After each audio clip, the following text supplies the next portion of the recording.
when it's within the bounds of what Matt Walsh says should be legally acceptable, he still immediately disregards it if it's beneficial for him fear-mongering about the opposition.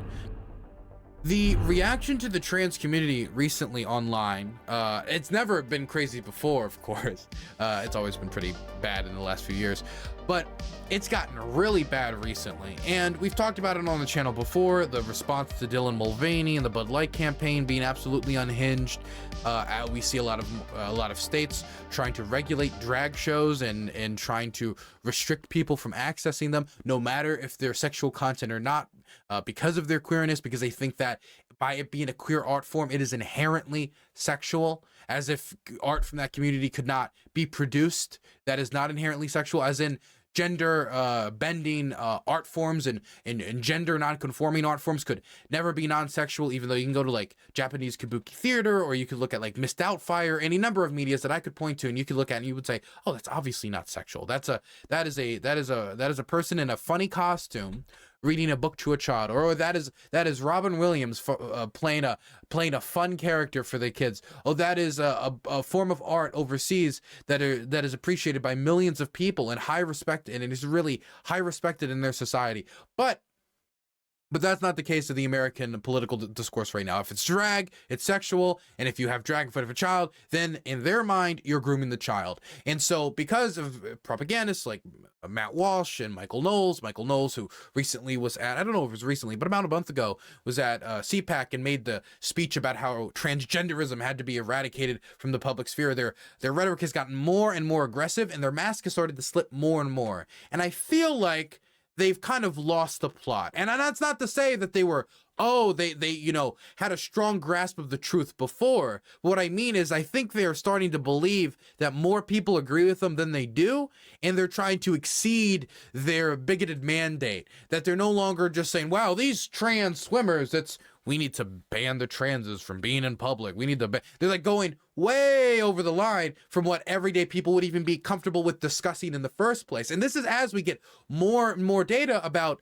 both Democrats, independents, and Republicans thinking, man, we are talking about trans people and drag queens like a lot more than we should be. I think I'm more interested in healthcare. I think I'm more interested in this. I think this is just all political gamesmanship on the side of the right. Even right-wingers in large part are starting to think, this is a little too much. I mean, hundreds and hundreds and hundreds of bills. And these guys think that the Republican Party should double down. Not only double down, but start arresting people who disagree with them. And let me show you an example of this. So Lizzo, for those of you who do not know, Lizzo is a performer, a singer. I don't really listen to their content. I am more of a Blaze Foley, Rodriguez type of guy. The great documentary about Rodriguez called Sugar Man, Finding Sugar Man, when he went to South Africa. I don't want to get into my music taste, but just not the type of music I listen to. But that's besides the point.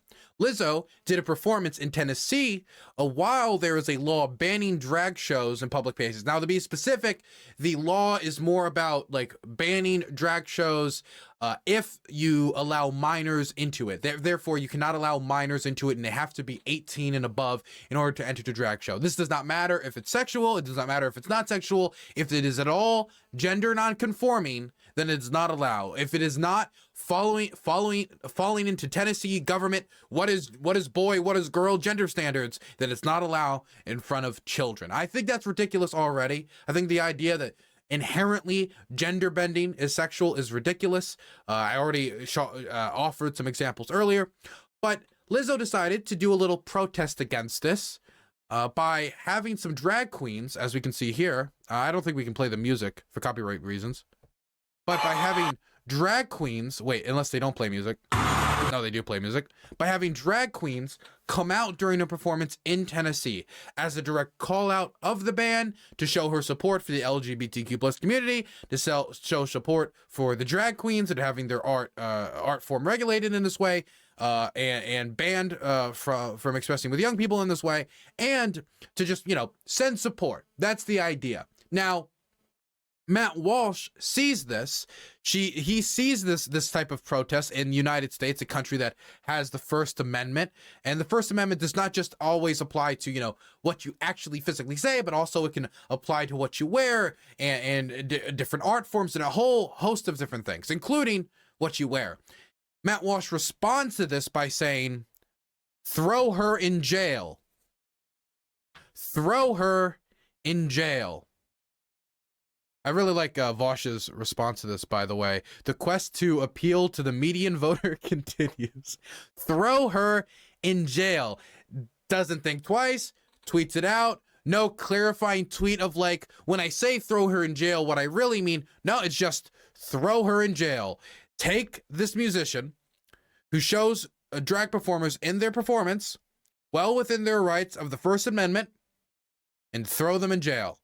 Now, I could go on and on and on here about the hypocrisy of this. In fact, I kind of will a tiny bit. Matt Walsh is somebody who constantly uses the First Amendment to justify many of the hateful things he says on his platform.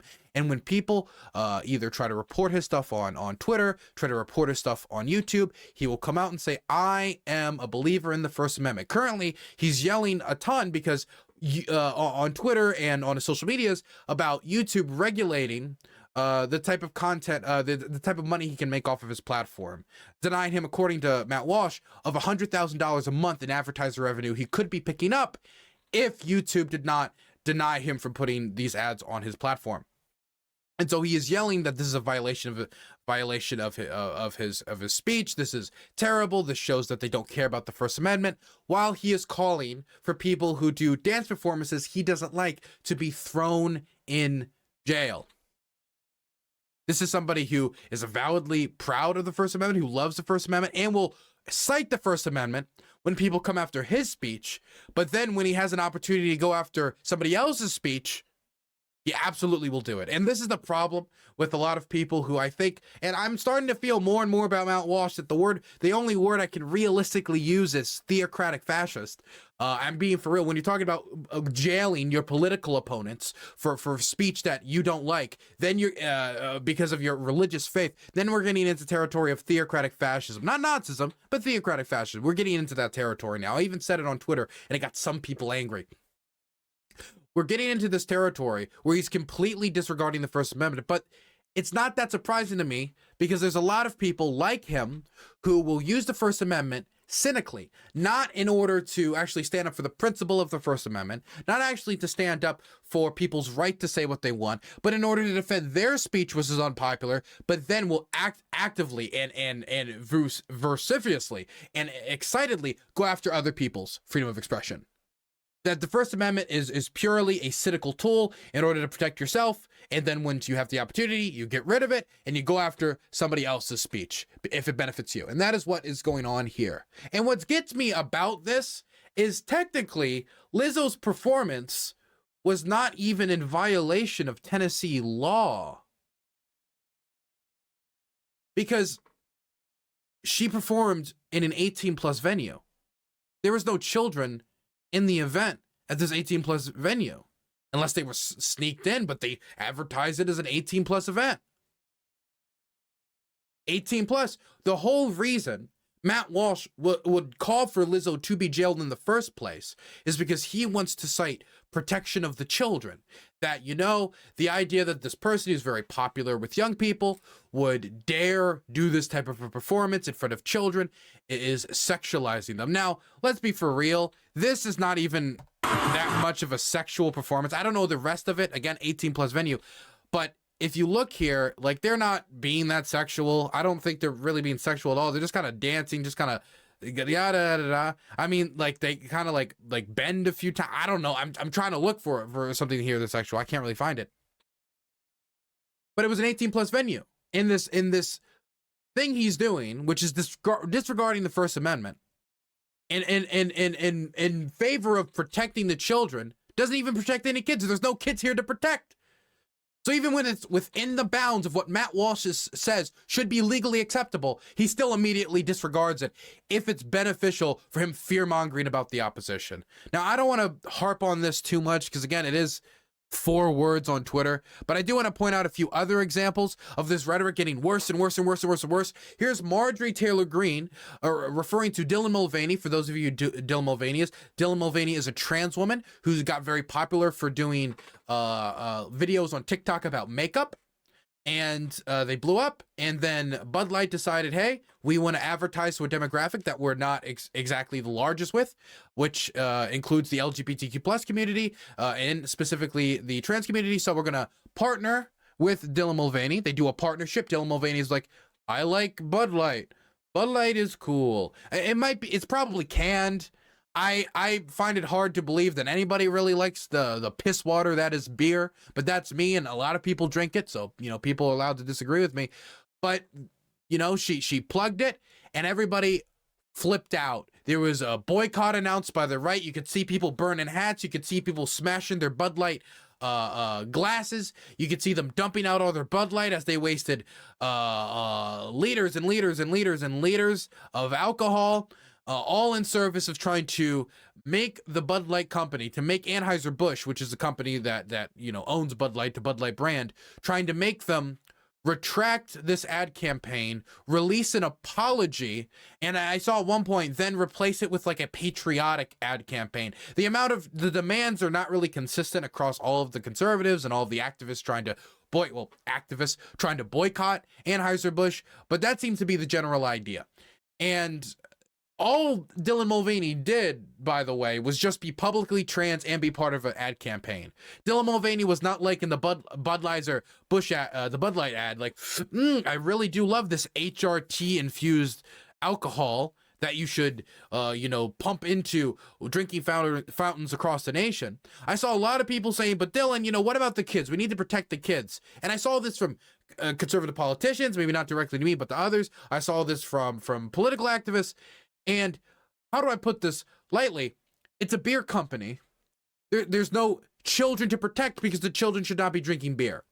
So it's just primarily that you don't like trans people on this company, period. It's not about protecting kids, not about anything else. It's just you don't want to see trans people on this beer company. Therefore, you got to boycott Bud Light. Anyway, Marjorie Taylor Greene, an elected congressperson who has national notoriety due to her comments about Jewish space lasers, due to Facebook messages about attacking and possibly killing Nancy Pelosi before she was elected, due to her comments about, you know, anti-vaxxers being like Holocaust victims, a bunch of complete crazy nonsense. She has gotten national notoriety, and she has built a podcast off of that national notoriety and for the people who, you know, actually buy her nonsense.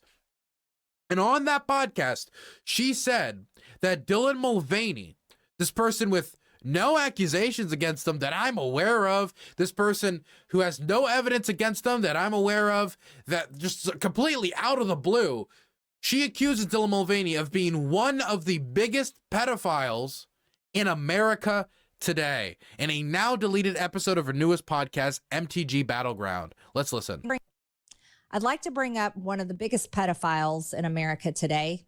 His name is Dylan Mulvaney, and I won't be referring to him as a she or her. Let's go ahead and play this video. There's no evidence cited for that claim.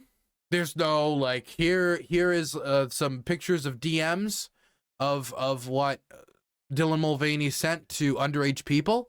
I mean, we have that for Ali Alexander, the person who organized a January 6th rally that turned into the January 6th riot that led to people storming the Capitol. I mean, Marjorie Taylor Greene was tweeting about that earlier this week. She was even condemning it. She never called him one of the biggest pedophiles in the world today. And there's evidence against Ali Alexander. Maybe she didn't say that because he's a conservative. He's not trans. Dylan Mulvaney's trans, therefore Dylan Mulvaney worse than the person who's actually been caught for messaging underage boys that she knows about and she's already commented about, did not nearly get as forceful as the statement here. One of the biggest pedophiles in the world today. Do you know statistically how many pedos there are out there? Just statistically, there's a lot out there. There's whole underground disgusting networks on the dark web and all of this other locations. There's a lot out there. And a lot of them that are like right under the surface that would really surprise you. And instead of focusing on that, You know, instead of focusing on these dark web websites or any of these other locations where people can actually go garner this, and instead of talking about the sex trafficking or talking about the sex tourists who go around the world to engage in this type of behavior or any of that, it's random person decided that they were going to partner with Bud Light while trans in an ad campaign. Now they're a pedophile. That's it. That's the line. Trans pedophile. Trans pedophile. That's a trans pedophile. Trans pedophile. That's the line. That's it. That's all the line is.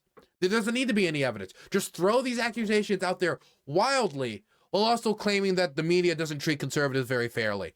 Anyway, my goodness. Lastly, I wanted to end with something that, you know, I'm that stuff kind of angers me a bit. I think it's time to listen to a reasoned explanation of why trans people should not be let into the bathroom that aligns with their gender. You know, maybe we can get convinced. Maybe we can, you know, be shown that we have made an error in judgment here. And so let's listen to this conservative TikToker who is very upset about the thought of trans people using the toilet assigned with their gender. Let's see. So let me get this correct here. So you think it's okay for a man, a biological man, to go in behind my girls or anybody else's girls into the bathroom, or yourself, or another woman? You think that's okay? I don't understand how y'all don't get that. If you have a fucking penis, you don't belong in the bathroom with women and children. They have a right to use the bathroom. Okay, sorry, I'm gonna let her finish because, you know, I gotta give her that right. But I just want to say, I remember when I was in Ukraine last time, and I was in Zaporozhye, and I was at a grocery store, and I had to use the bathroom. So I go into the bathroom. I really had to go, and I was like, oh, I was so relieved. I opened up the bathroom stall, and I closed it, and I looked, and then there was a little girl just like right there in the bathroom, and immediately I froze up. I felt like I just like turned into a statue, like Medusa, because I was like, oh my God, am I in the wrong bathroom? I'm in the bathroom with the, and I just like, I almost bolted out of the bathroom to like double check that I was in the right one. And afterwards, my friend was looking at me. He was like, are you fine? I was like, it was an all gender bathroom. What's wrong? And that was my first experience with an all gender bathroom. I'm so socialized as an American that boys' room, girls' room. And if there's an all-gender bathroom, it's one toilet and one person in at a time. I was so socialized to that I almost completely panicked. I almost like stuck out my wrists as I left the bathroom. Like, please, no, only a few years in a slammer. Because it was such a like a shock to my Americoid, Yankoid soul. In the bathroom that's designated for them. They have a dick, then they belong in the men's bathroom, period. If you are biologically a man, you have no business going into the bathroom behind my girls, into a women's/girls bathroom. So yes, I can handle it as I see fit, and I will handle it as I see fit. You damn right I will when it comes to my children. I have 4 of them, and you damn right I will, in a heartbeat. You actually have a distorted view on what transphobia actually is. It's not transphobia. It's a fucking man going into bathroom with women. Jesus. Where in anything that I said did I say I was transphobic? Actually, I'm a supporter of transphobic people. I'm a supporter of anybody. I'm a supporter of transphobic people. That's a great quote. Having the right to be whoever they truly are, right? But what I don't support is a biological man going in the bathroom behind my girls. I don't know how many times I have to fucking say it. I mean, it's plain as day. If you're a man, you don't belong in a women's bathroom. I have no problem with someone who is trans. I have no problem with anyone that is gay. I have no problem with people who are bisexual. None of that bothers me in the least bit. I am actually a supporter. I do not support, and I'll say it again for those who don't understand it, I do not support a man going into a women's bathroom. Unfortunately, if it's not just obvious, then you won't know. And that's sad to say, but you really won't know. Okay, so I let her respond to all the critiques and all this stuff. Wait a second. It was a 30-second more. Okay, we'll let her go, and then I'll quickly wrap this up because I'll just respond with a single image. Okay. If you follow me and you send me a message, I appreciate you guys for following me, but I will have to say that if you follow me and you send me a message and you're like, hey, how are you? If you're a dude, I'm not going to answer you. How am I married? How am I married with 4 kids? How am I happily married? So if you want to comment something, you have a genuine question or a genuine comment, comment on my videos and I'll reply.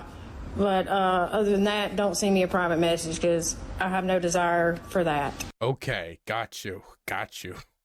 Okay, well, that ruins my afternoon plans. Anyway, the thing that gets me about this is the reason why people have this fear is they imagine that, number one, that there's people that are on the prowl, like trans women that are on the prowl in these bathrooms in order to interact with your daughter or yourself while you're in there, and that they're going to take advantage of the system to do something wrong to you. Now, there's no data that shows that. There's been nothing that's been produced, and trust me, if there could be data that shows that allowing trans people into the bathroom that aligns with their gender increased sexual assault or increased these incidents, then absolutely it would be talked about to no end.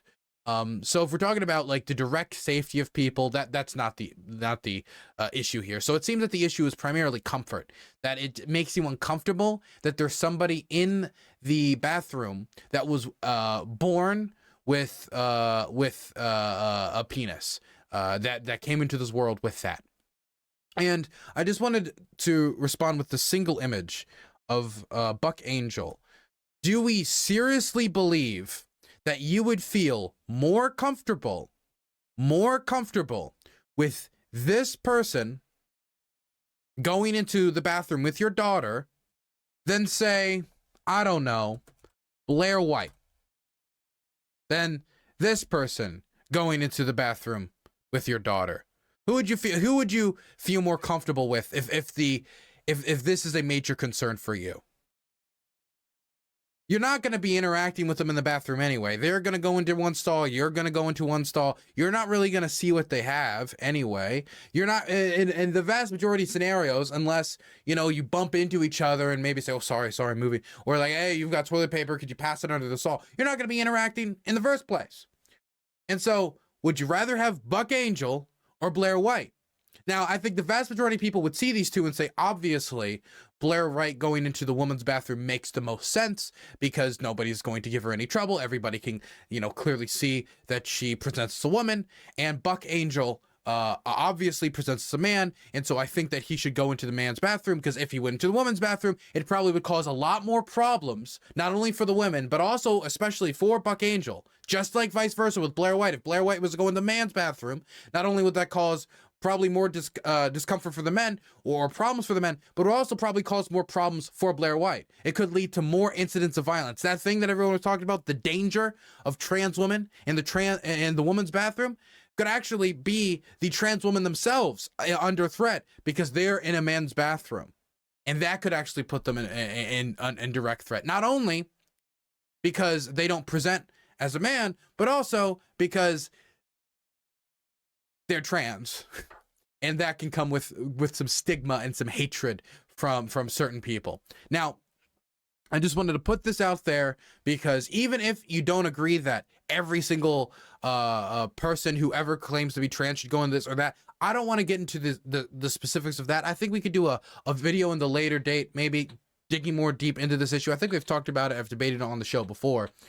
But I just wanted to show this clearly because that discomfort you have, I think, could easily be changed if you change the circumstances a little bit more and you didn't have this image in your hand of this bearded trans woman with like 2 oranges stuffed in their shirt, like walking in with like shorts and hairy legs saying, I would like to use the stall right next to your daughter. Once you take that image out of your mind, which that's not going to be the case in the vast majority of instances, then a lot of this fear and a lot of this fear mongering fades away.